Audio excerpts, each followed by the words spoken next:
So here we go with the PV Predator. First things first, let's pull the strings off this guy. Just loosen them up a little bit. And we'll cut the strings. I just don't want them snapping me in the eye when I cut them.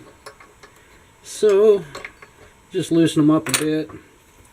And say bye-bye to rusty old strings.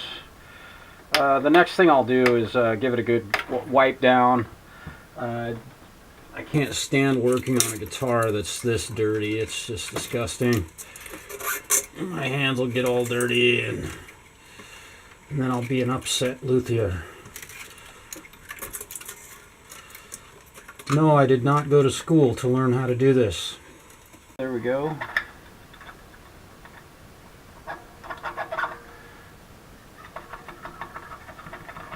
Oh boy, they are stuck. Yeah.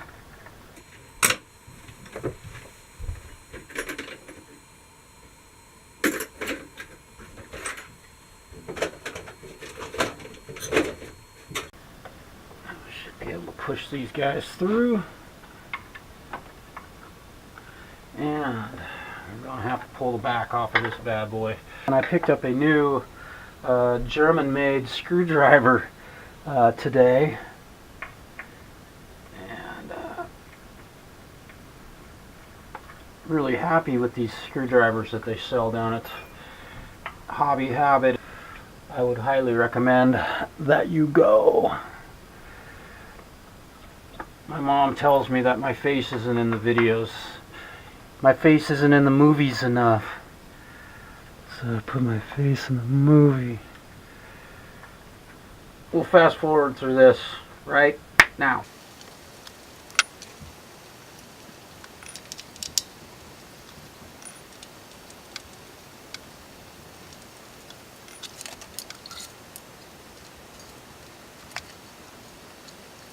Here we see our tremolo bar, and we have a little bit of a misalignment on these spring screws. The ground connection looks really good and solid.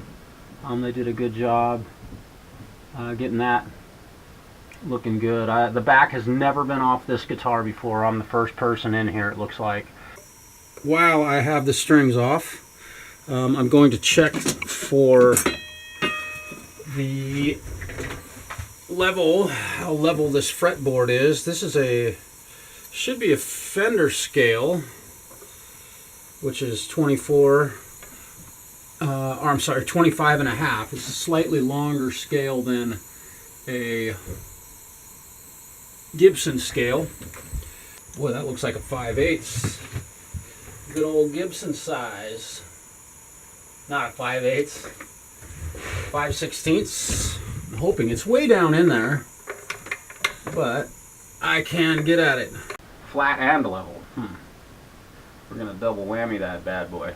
The truss rod appears to be turning correctly. Feels a little loose at this point, so now we're getting nice and tight. And we'll check this one more time for level.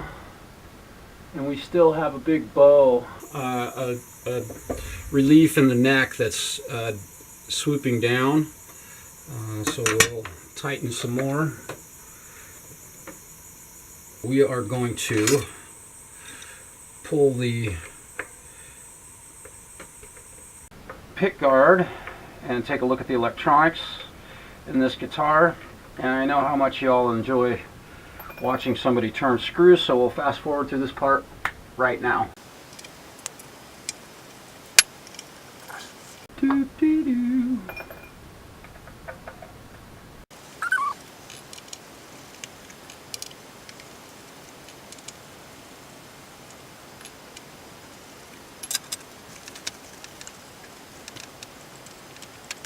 Knocking the dust off. Alright, so we have the pick guard loose, and now we can pull up the control panel and see what's going on inside this guitar.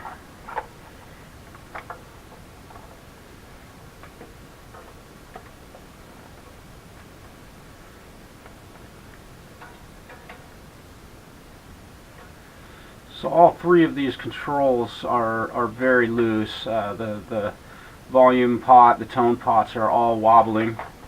So need to remove the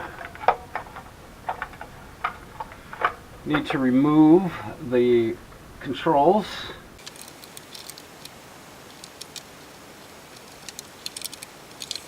This bad boy is nice and solid.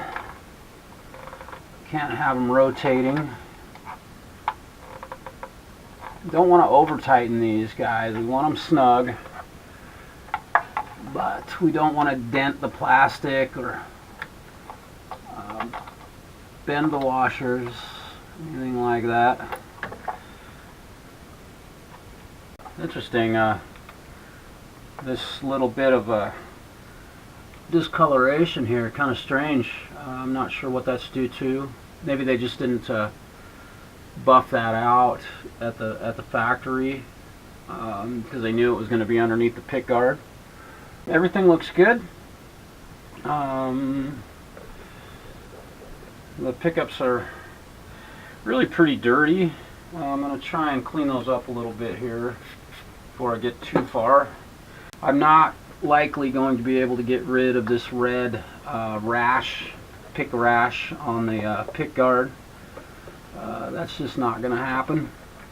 My favorite item for cleaning a lacquered fretboard is Ronsonol, good old-fashioned Ronsonol lighter fluid. It evaporates almost immediately. It will not harm, damage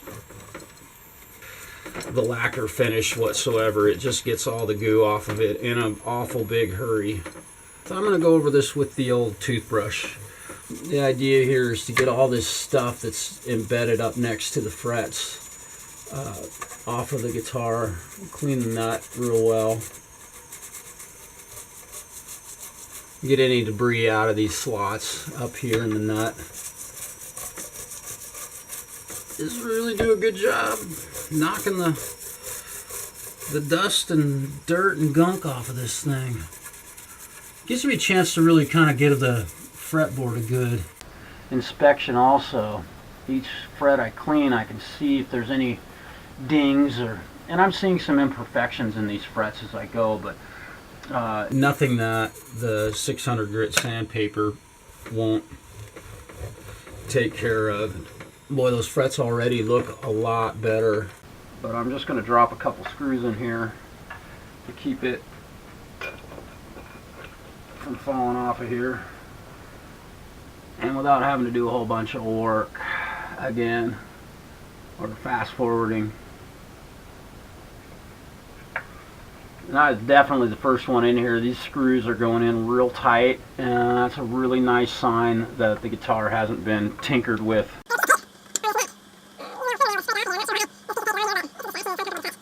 I don't know if somebody left it on there for some reason, or maybe they didn't want to use their fingernail to scrape it off there. I'm going to keep my head out of the movie. This is exactly why it's so expensive to have your guitar worked on.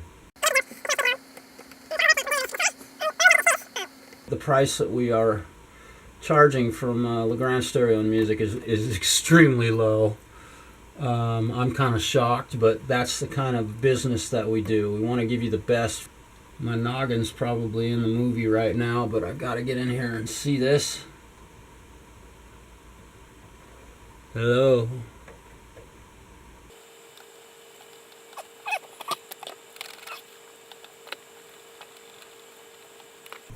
Gone.